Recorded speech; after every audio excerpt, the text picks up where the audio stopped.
আপনাকে আমি কথা বলতে যাচ্ছিলাম যে আপনি লেনদেন চালু করলেন।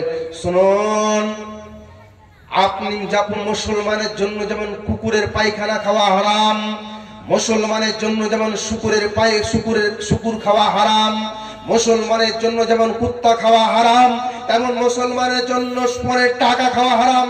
যারা খাবে তারা এগুলো চিবিয়ে খাবে। আপনি শ্বশুরকে টাকা কামাই করে দিয়েছিলেন নাকি?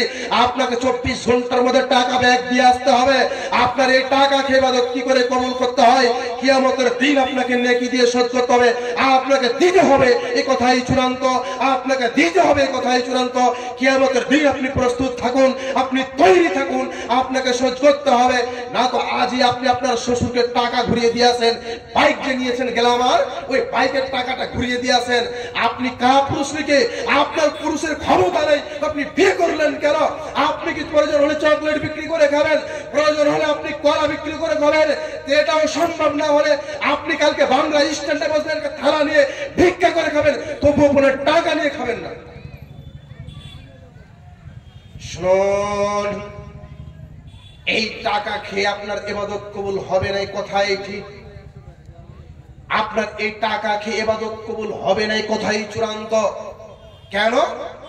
যে আপনি একজন অসৎ টাকা নিয়েছেন, আর নিয়ে মক্কা আর মদিনা গেছেন, আর গিয়ে আল্লাহর কাছে কাঁদছেন, আল্লাহকে বলছেন, আল্লাহ তুমি আমার জীবনের গুনাহগুলো ক্ষমা করে দাও।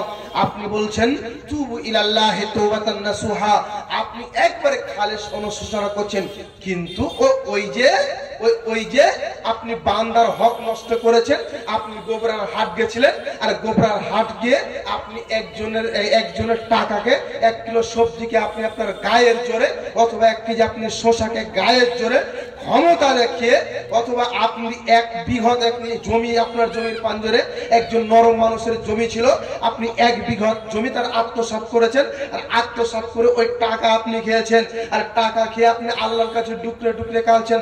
আল্লাহ বলছেন, সর দূরে সর, তোমার তো রক্ত হারাম, তোমার তো মাংস হারাম, তোমার তো সবই হারাম। আর তুমি এই টাকা খেয়ে তুমি ইবাদত করতে এসেছো, তুমি মক্কার মদিনা এসেছো, তুমি ফিরে যাও, তোমাকে আমি ফিরিয়ে দিলাম, তুমি যাও, আমার বান্দার কাছ থেকে তুমি ক্ষমা করে দাও। আমার বান্দা যদি ক্ষমা করে দেয়, তাহলে আমি তোমাকে ক্ষমা করে দিব। আমার বান্দা যদি ক্ষমা করে দেয়, তাহলে তোমাকে আমি ক্ষমা করে দেব, নচিত ক্ষমা হবে না। আপনি বাংলা থেকে আসলেন, ট্রেনে 1 কিলোকে গায়ে জোরে একটু থাপ্পড় মারলেন